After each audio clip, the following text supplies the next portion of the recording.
پاکستان نژاد امریکی خاتون اور پولیٹیکل ایکٹیوسٹ خدیجہ عالم کا کہنا ہے کہ امریکہ میں صدارتی الیکشن انتہائی کلوز ہوگا، جو بھی امیدوار جیتے گا وہ انتہائی کم مارجن سے جیتے گا۔ کیلیفورنیا میں دنیا نیوز کے نمائندے محمد اشفاق سے گفتگو کر رہی تھیں۔ جی بالکل، امریکی صدارتی الیکشن کے حوالے سے چند دن باقی رہ چکے ہیں اور خاصی گہما گہمی جاری ہے، اور میں اس وقت موجود ہوں کیلیفورنیا کے اسٹیٹ کیپٹل کی عمارت کے باہر، اور میرے ساتھ جو شخصیت موجود ہیں ان کا تعلق پاکستان کے صوبہ پنجاب کے شہر ساہیوال سے ہے۔ خدیجہ عالم ان کا نام ہے اور امریکی سیاست پر گہری نظر رکھے ہوئے ہیں۔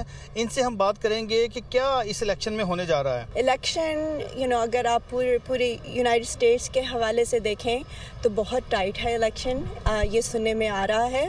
کیلیفورنیا میں کیونکہ یہ میجورٹی ڈیموکریٹک اسٹیٹ ہے، یہاں پہ کیلیفورنیا تو ڈیسیژن نہیں بنائے گی پورے یونائٹڈ اسٹیٹس کے لیے، لیکن جو اسٹیٹس ہیں like Georgia, Nevada, Arizona, Pennsylvania, یہ اسٹیٹس ہیں جو ڈیسائیڈ کریں گی، اور جو ہمارے پاکستانی سوئنگ اسٹیٹس ہیں جی یہاں پہ ڈیسائیڈ ہوں گے ووٹس۔ ووٹرز کو کیا میسج دینا چاہیں؟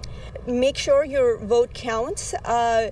Vote for someone who's values driven. Thank you very much. جی بالکل، خدیجہ عالم ہمارے ساتھ موجود تھیں اور آپ نے سنا ان کی گفتگو کو، اور وہ یہی کہہ رہی ہیں کہ ووٹرز کو اپنا حق رائے دہی مسٹلی ان کو استعمال کرنا چاہیے، نہ کہ وہ تھرڈ آپشن کی طرف جائیں، کیونکہ تھرڈ پارٹی تو اقتدار میں نہیں آئے گی۔ ان دونوں میں سے کسی ایک کا چناؤ کریں تاکہ وہ کل سے ان کو اپنے ووٹ سے متعلق سوال کر سکیں۔ جی